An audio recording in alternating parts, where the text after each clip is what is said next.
So Molly somehow made it through our electric fence that's over here. So you can see that area back there where all the hay is where we've been using as a sacrifice lot.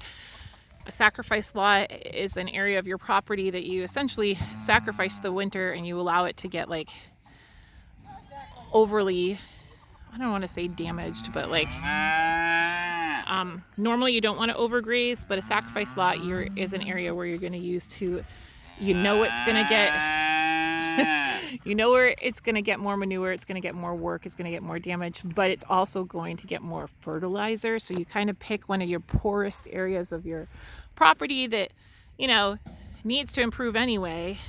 And that's where you could put your animals for the winter. Sorry about all the debris that's blown around lately. And so this is where we've chosen to hay and reseed all during the winter. There wasn't a lot of forage anyway out in the pastures, so this is where Tilly has been with Molly most of the time, manuring, seeding, distributing hay, and this area has hopefully done what we want it to. It's possible that the hay might be a little thick in this area. It's not as thick as maybe it looks, but we'll be able to see what comes up through it. And we've now reached the point where Molly is almost 6 months. She's about, September, October, November, December, January, February, March. So she will be 6 months in 2 weeks. So she's really at a good age to wean from her mama. Hi, baby. I love you. You sweetheart. She's very sweet.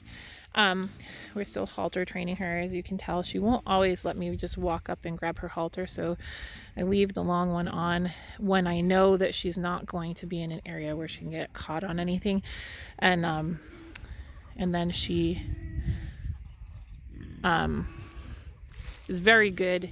If I come out and I need to move her somewhere, I just kind of like step on it and she'll stop walking, let me grab her and put her in the barn or practice walking with her. So she got over this fence. So we're going to try something. You can tell she's not all that thrilled about it right now, called fence line weaning. We may end up putting up another electric fence to keep them really separated, but Tilly's actually very good typically about respecting the electric fence. And we have an electric wire that we've put up ever since she jumped our fence that time. And it runs all the way around the perimeter and the tops of above our regular fence. And it's been very good at keeping her in.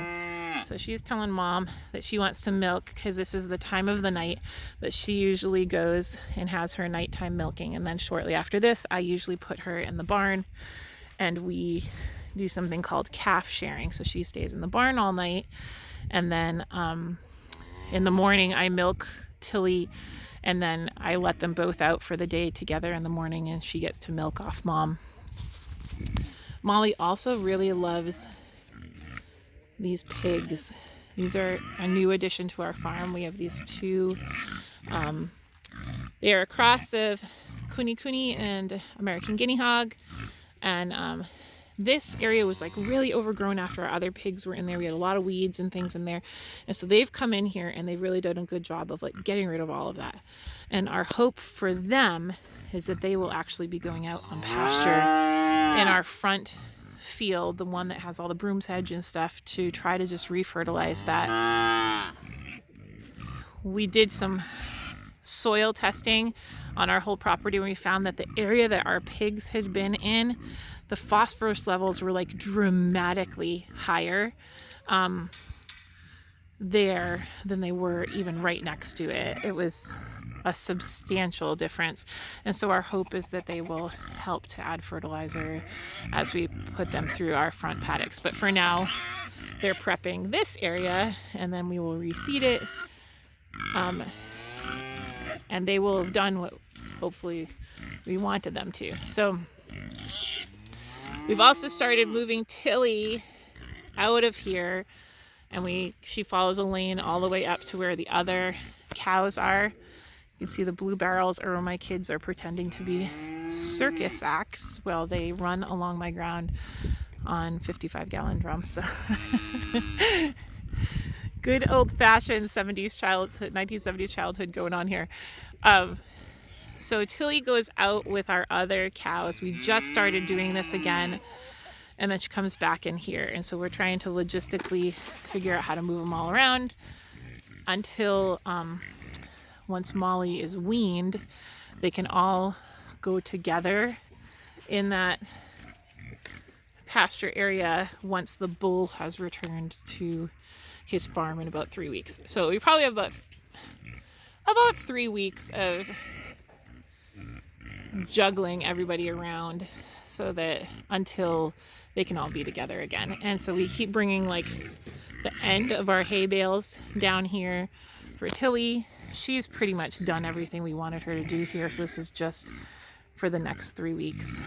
And then this is our trick for where we have our gate, and we still needed it electrified and her to kind of stay away from the gate, is we just put our posts